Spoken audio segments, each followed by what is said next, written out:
من شر الوسواس الذی یوسوس فی صدور الناس، وہ جو انسانوں کے دل سینوں میں وسوسے ڈالتا ہے۔ پورا ایک نظام ہے اور اس نظام کی بنیاد باطل کرتا ہے، اس کے نظام کی بنیاد کو اکھیڑتا ہے۔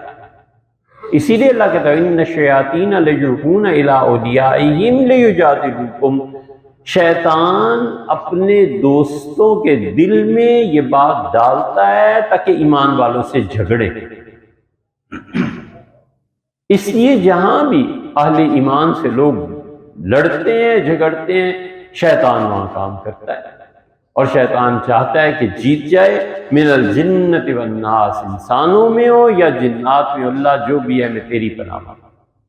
امام راضی رحمۃ اللہ اس آیت پہ لکھا ہے تفسیر کبیر میں، وہ کہتے ہیں کہ شیطان جو ہوتے ہیں نا وہ جنات میں تو ہوتے ہی ہوتے ہیں، انسانوں میں بھی بہت سے شیطان ہوتے ہیں۔ صرف شیاطین جنات ہی میں نہیں، انسانوں میں بھی شیاطین ہوتے ہیں، گمراہی کی باتیں کرتے ہیں، کوئی نئی چیز، کوئی نیا شوشہ، کوئی نیا نظریہ، اس کو اپنانا اور اسلاف کی راہ کو چھوڑنا۔ لکھ لو گھر جا کر یہ بات، کبھی بھی اہل سنہ کی راہ کو چھوڑنا نہیں، اور اسلاف میں جو ان کے شاذ اقوال ملتے ہیں ان پہ عمل نہیں کرنا کبھی۔ جو ان کے قول ایسے ہیں جو اہل سنہ کے برعکس ہیں، چاہے وہ کتنا ہی بڑا آدمی کیوں نہ ہو، نہیں مانتے۔ حضرت طلحہ رضی اللہ عنہ سے پوچھے گا، طلحہ عشرہ مبشرہ میں ہے، اور طلحہ رضی اللہ عنہ خلافت کے اہل تھے، اور بصرہ والے اصرار کر رہے تھے کہ خلافت عثمان رضی اللہ عنہ کے بعد ان کو ملنی چاہیے۔ اہل مکہ اصرار کر رہے تھے کہ خلافت زبیر رضی اللہ عنہ کو ملنی چاہیے۔ مدینہ منورہ میں سیدنا علی رضی اللہ عنہ کی بیعت ہوئی تھی خلافت کی، طلحہ رضی اللہ عنہ معمولی آدمی تھے۔ طلحہ رضی اللہ عنہ سے کسی نے پوچھا روزے کا، تو انہوں نے کہا بھی کھانے پینے سے پوچھتا ہے، اور برف جو ہے یہ نہ کھانے میں ہے نہ پینے میں ہے، تو برف کا ڈلا منہ میں رکھ لو، روزہ نہیں کرتا۔ کہ انہوں نے فتویٰ دیا، لیکن امت نے کسی نے اس پہ عمل نہیں کیا، قطعاً نہیں۔ اس لیے اہل سنہ کی راہ کو چھوڑنا نہیں، اور جو بڑے حضرات کے شاذ اقوال ہیں جسے امت نے قبول نہیں کیا، نہیں کرنا۔ سیدنا بلال رضی اللہ عنہ سے پوچھا گیا قربانی، تو انہوں نے کہا قربانی ایک جان اللہ کی راہ میں دینی ہے، میں مرغا ذبح کر دیتا ہوں، ہو گئی قربانی۔ فتاویٰ نظیریہ میں سید نذیر حسین صاحب رحمہ اللہ، انہوں نے اس پہ فتویٰ بھی دیا ہے اہل حدیث حضرات میں سے کہ بکری کی، اس کی مرغی کی قربانی ہو جاتی ہے، اور بلال رضی اللہ عنہ سے دلیل دی۔ عبداللہ ابن عباس رضی اللہ عنہ سے پوچھا گیا تو انہوں نے کوئی قربانی گوشت ہے کھانے کے لیے، میں تو عید کے دن بازار سے گوشت منگواتا ہوں، دوستوں میں تقسیم کر دیتا ہوں، بس ہو گئی قربانی۔ سیدنا عمر رضی اللہ عنہ سے پوچھا گیا تو انہوں نے کہا اللہ نے کہا ہے کہ ثمانیت ازواج، 8 قسم کے جانور، 4 نر اور 4 مادہ، یہ ہیں قربانی کے لیے، ان سے باہر نہیں نکلنا۔ بکرا اور بکری، دمبا اور بھیڑ، اور اونٹ اور اونٹنی، اور گائے اور بیل۔ انہوں نے کہا اللہ نے 8 کی دعا دی ہیں، بس 8 میں قربانی ہوگی، اس کے علاوہ نہیں کرنا۔ اب ایک آدمی کہتا ہے جیسے بلال فلان رضی اللہ عنہ، پوری عظمت عزت احترام کے باوجود اہل سنہ نے اجازت نہیں دی، نہیں جانا۔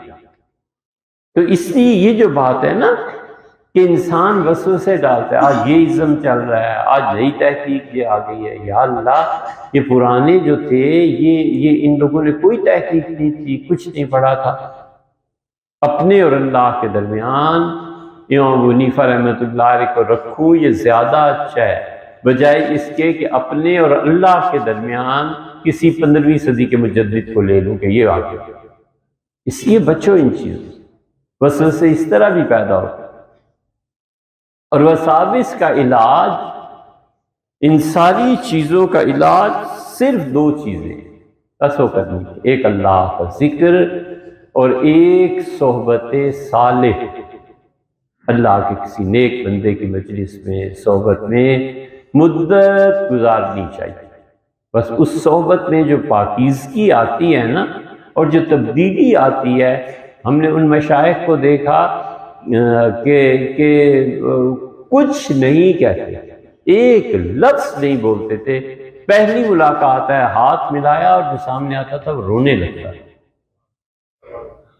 اس وقت چھوٹے تھے، حیرت ہوتی تھی یا اللہ اسے کیا ہو گیا، آنسو ہیں ٹپ ٹپ گر رہے ہیں۔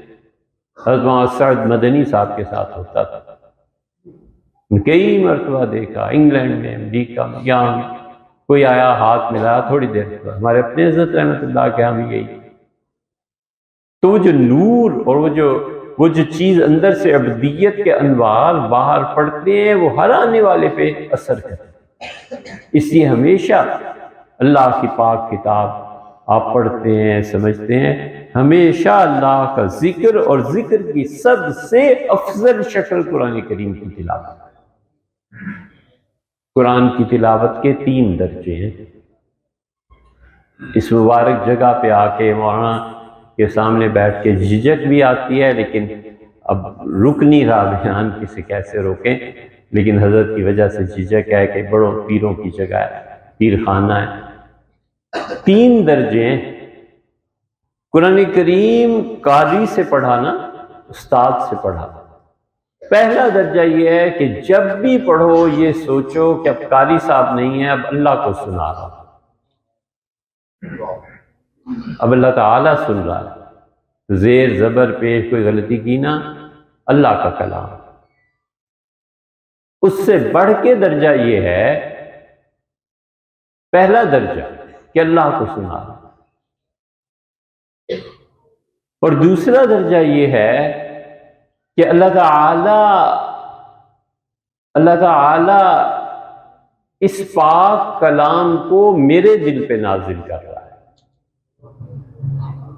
اور تیسرا درجہ یہ ہے کہ اللہ خود میری زبان سے قرآن پڑھ۔ موسیٰ علیہ السلام نے درخت دیکھا اور درخت سے آواز آئی کہ اننی انا اللہ، میں تمہارا اللہ ہوں، میرے علاوہ کوئی الہ نہیں۔ تو درخت سے آواز آتی تھی نا، پورے جسم کے متعلق یہ سمجھے کہ یہ اللہ کی زبان، اللہ قرآن پڑھ۔ یہ ہے قرآن کریم کی تلاوت۔ اور صحبت صالح، اللہ کے اچھے بندوں کی صحبت میں بیٹھنا، خدا کے نیک لوگوں کی اولاد میں ہونا، اللہ تعالیٰ ایسی صحبت کے ثمرات نصیب کر دے۔ بندہ حدیث میں ہے، رسول اللہ صلی اللہ علیہ وسلم، طویل حدیث ہے، اب وقت نہیں رہا، نبی کریم صلی اللہ علیہ وسلم کا ہے نا، بڑی مشہور حدیث ہے، آپ لوگوں نے سنی ہوگی کہ سب کو وقت دیا اور فرشتوں نے عرض کیا کہ اللہ وہ کسی کام سے جا رہا تھا، اللہ نے فرمایا اولئک قوم اللہ یشفع جلیسہم بہ، یہ اتنے نیک لوگ ہیں کہ ان کی مجلس میں کوئی گزرتے ہوئے بھی آ گیا تو ہم سے بھی معلوم نہیں کرتا۔